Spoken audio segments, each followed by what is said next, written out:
Siapa? Si Oh, Pak. enggak ada. Kita masih menjaga hubungan baik sampai detik ini. Toh papa juga sangat menyayangi saya dengan sangat baik, kalian bisa lihat sendiri. Dan saya masih sangat menyayangi papa seperti orang tua saya sendiri gitu. Papa sangat menghargai saya. Itu pun saya sudah panggil mereka itu, ya bapaknya, ibunya, saya, ya kita sudah ketemu. Jadi hubungan kita ya namanya jodoh, itu kan di tangan Tuhan.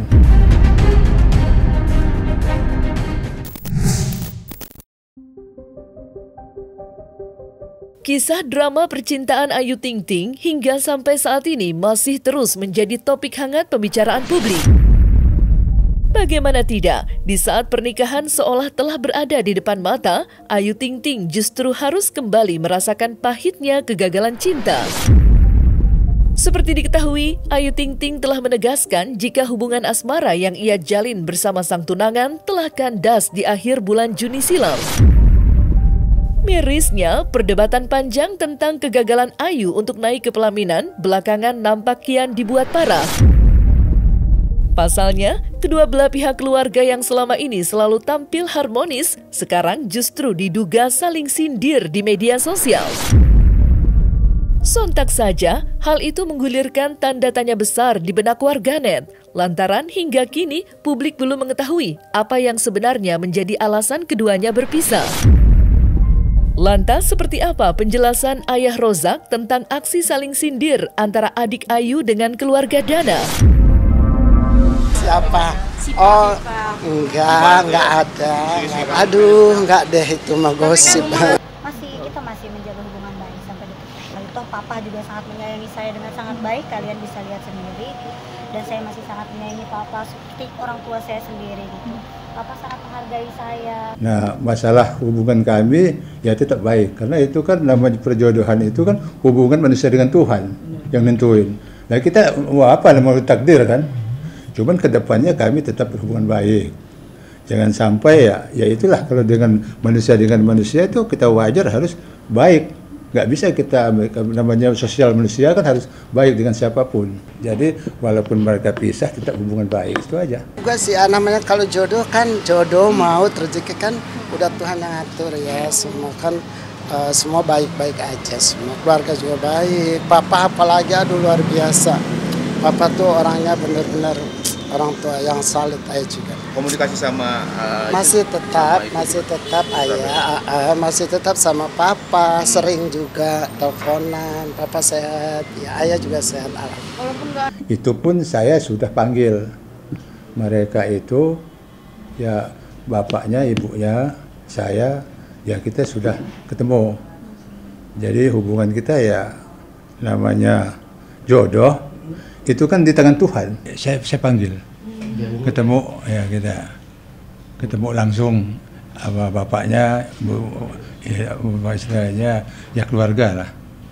Jadi jelas kan, nggak ini. Ngikut aja biasa aja ya. Kita sih apapun istilahnya kemauan putra saya mereka ngikut. Nggak bisa mereka istilahnya. Tapi kalau berdoa saya rasa orang berdoa semua kan untuk kebaikan anaknya kan. Ya doa yang terbaik, orang tua mendoain yang terbaik pastinya. Ya udah dikonfirmasi sama Ayu juga, sama papa juga kan sama aja.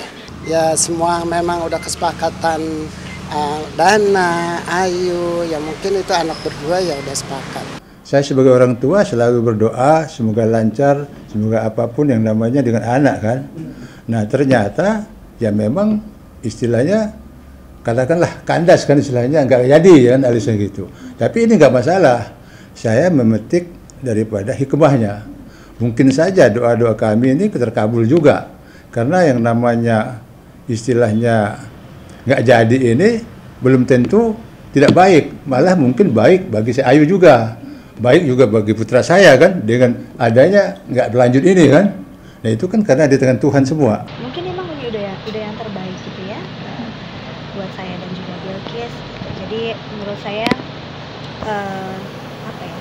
Karena Allah ngejaga saya dan juga Bilkis gitu ya, saking sayangnya Allah sama saya dan Bilkis ya mungkin ini sudah jadi yang terbaik. Iya, Oh terhadap tidak dong, percintaan. nggak boleh dong. Ini kan sudah jalannya Allah, jadi kedepannya kita nggak, pasti ada rencana yang lebih baik yang Allah kasih buat saya dan juga Bilqis. Saya percaya itu. Allah Maha tahu, jadi kita nggak bisa menilai itu aja. Pasti Baik. Allah kasih yang terbaik. Kalau dibilang keluarga, orang lain, lingkungan gitu ya, harusnya adalah tidak menjadi faktor penentu kenapa hubungan yang kita jalin itu jadi kandas gitu. Karena biar bagaimanapun yang menentukan ketidakcocokan, apakah kita merasa hubungan ini layak dilanjutkan atau enggak, tuh harusnya diri sendiri sama si pasangan gitu ya, sama calon pasangan. Ini yang disebut adalah kematangan dan kedewasaan. Kalau masih bergantung sepenuhnya pada orang lain, ini justru yang salah dan nggak efektif jadinya. Masa sih hubungan lalu bergantung sama orang lain? Kalau orang lain bilang lanjut gitu kan, orang lain bilang udahan aja ya kan, bahaya dong kalau kayak gitu. Jadi ada baiknya justru diri sendiri yang harus betul-betul punya pemahaman yang baik, memahami, mengenali betul-betul paham bahwa hubungan ini layak atau enggak untuk aku gitu. Layaknya sang adik, Ayu Ting Ting pun seolah tak kuasa menyembunyikan kesedihannya terhadap kenyataan pahit itu. Buktinya, belum lama ini Ayu Ting Ting telah membagikan sebuah unggahan dalam bahasa Arab yang seakan menegaskan rasa kekecewaannya atas keluarga Letu Muhammad Fardana. Tidak hanya itu, jari jemari Ayu Ting Ting pun terlihat tidak lagi dihias dengan cincin tunangan dari Dana. Sontak, hal itu memancing sorotan warganet. Pasalnya, telah beredar kabar bahwa Ayu Ting Ting berniat untuk mengembalikan cincin itu beserta seserahan lain kepada keluarga Dana. Lantas, benarkah diam-diam Ayu Ting Ting sudah mengembalikan cincin dan semua barang-barang seserahan pemberian dari keluarga Dana? Langsung kita lihat ya. Jadi kemarin kan pas tunangan ada dikasih cincin. Jadi itu semua dibalikin ke pihak laki apa gimana tuh? Kita Kalau gitu? tanya waktu itu ke papa kan, terus papa bilang enggak usah, nggak apa-apa gitu. Itu sudah menjadi milik Ayu gitu. Kami tidak mau mengambil kembali. Oh ya udah, emang kita duluan yang nanya awalnya kan. Itu harus kita mau kembali ini gitu, gimana baiknya, karena kan kita mau mengembalikan semua kan. Cuma papa bilang enggak apa-apa Ayu, itu sudah menjadi rezeki Ayu, sudah menjadi milik Ayu. Jadi dari Mbak Ayu ada 14 kotak. Dari Mas Dana. Jadi seserahan itu dari Mas Dana untuk Mbak Ayu ada 14 kotak, dan dari Mbak Ayu untuk Mas Dana kira-kira 8. Yang satu isinya alat sholat, kemudian sisanya makanan khas Betawi. Kurang lebih dekorasinya seperti ini. Jadi dominasi bunga warna putih tapi nggak ada birunya. Jadi traynya juga warna silver dan alasnya rumput hijau supaya terasa lebih hidup. Dan barangnya kira-kira seperti ini. Tapi ini barang cowok ya, yang Mbak Ayu kan barang cewek. Jadi nuansanya putih semua dan traynya pun silver, jadi nggak loncat dari warna putih gitu. Jadi ada fotonya, kira-kira seperti ini Mbak, tempat cincinnya. Jadi traynya warna silver ukir dan bunga-bunganya warna putih, bunga mawar, bunga magnolia, dan kotak cincinnya berada di tengah-tengah. 14 seserahan itu berupa make up, alat sholat, alat mandi, handuk, spray, parfum, sepatu, dan tas. Dari calon suami untuk Mbak Ayu, sedangkan dari Mbak Ayu untuk Mas Dana, barang-barangnya ada 1 kotak berisikan alat sholat, sisanya berupa makanan khas Betawi. Saya kurang tahu biayanya berapa ya Mbak, tapi yang jelas itu sangat pantas untuk seorang Mbak Ayu, dan barang-barangnya pun bagus dan baik gitu untuk Mbak Ayu maupun Mas Dana. Bu Ayu, Bu, tapi emang katanya mau mengembalikan itu Bu Ayu, seserahannya atau gimana Bu Ayu? Seserahannya untuk balikin Bu Ayu. Bu Ayu. Dalam budaya manapun kita nggak boleh ngejilat ludah, ya. Ini kan kita ada norma kaidah, ada budaya lokal, baik budaya timur, budaya barat. Kalau udah dikasih, pantang untuk diminta kembali, ditarik kembali. Jangan kayak caleg gagal, dia udah nyumbang masjid, dia udah bikin jalan yang bagus di aspal, dihancurin lagi, sumbangannya diminta lagi. ini memalukan dan ini naif sekali. Jadi kalau udah diserahkan, ya udah kita ikhlaskan, anggap itu hadiah agar dapat pahala. Semua ini kan tergantung dengan niat dan ketulusan. Wah, itu harganya mahal. Loh, kita kan menghargai niat baik kita, itu semua pasti Allah balas dengan pahala. Kita niat menjalankan pernikahan. Nikah itu ibadah, an-nikahu sunnati, faman raghiba an sunnati falaisa minni. Udah, kita ikhlaskan apapun yang terjadi, apapun yang menimpa kita, itu yang terbaik menurut Allah untuk kita. Di Lauhil Mahfuz sebelum kita lahir, itu udah ditentukan jodoh kita, rezeki kita, hari kematian kita, semua ini sudah ditentukan. Walaupun ini bisa berubah dengan kekuatan doa. Oleh karena itu tidak ada hukumnya pantang untuk mengembalikan seserahan, malu-maluin, ya. Ini namanya kampungan, memalukan sekali.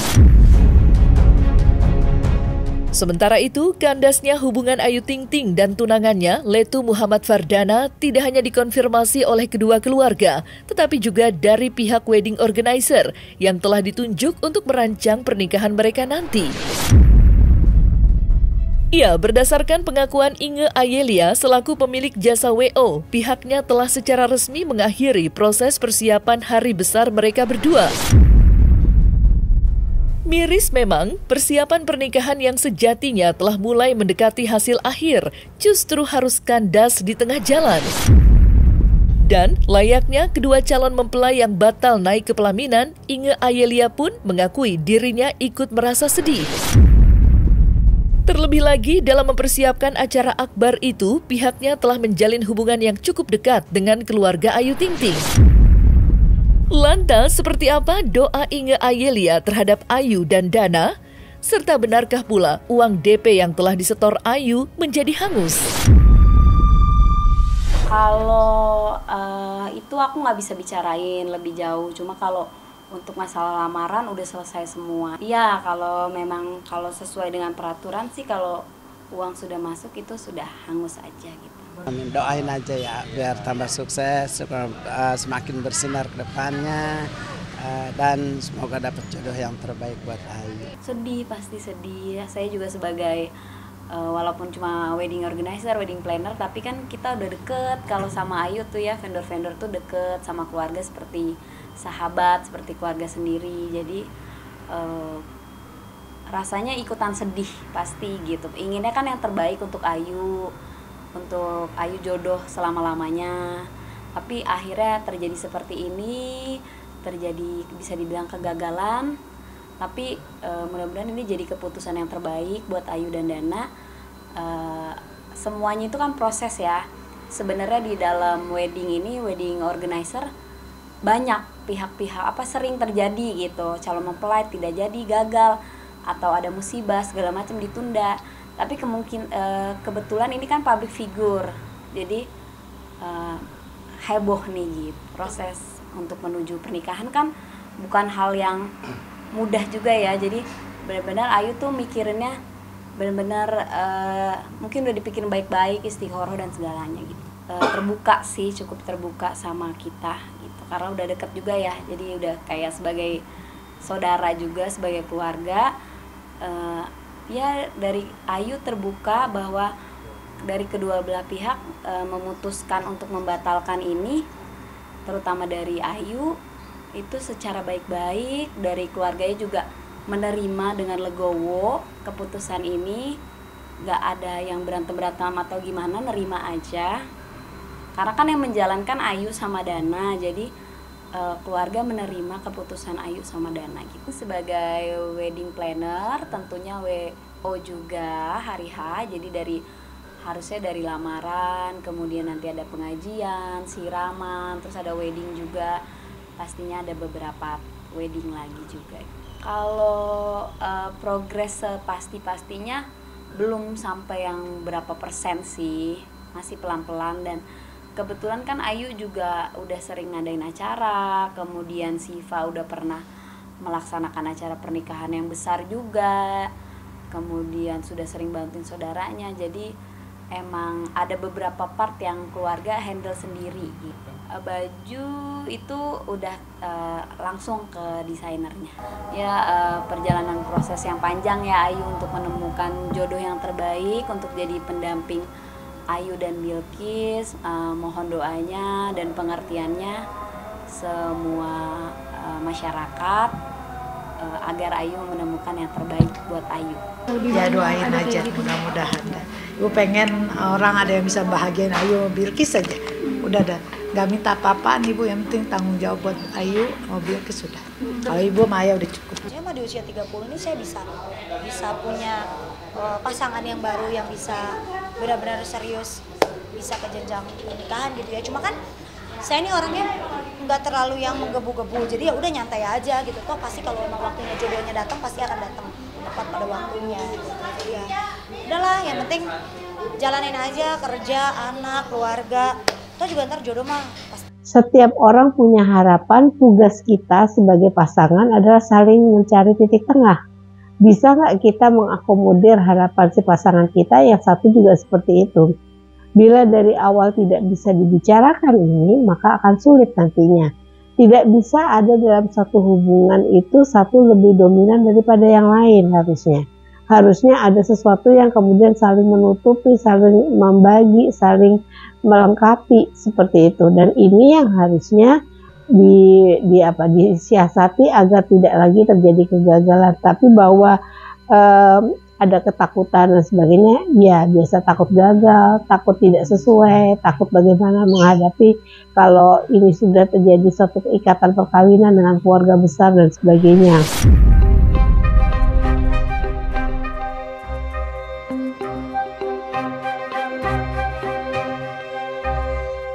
Nah, selesai sudah Cumi Lovers, saksikan terus Cumi Camp In-Depth, kabar lengkap, mendalam, dan akurat dari narasumber terpercaya.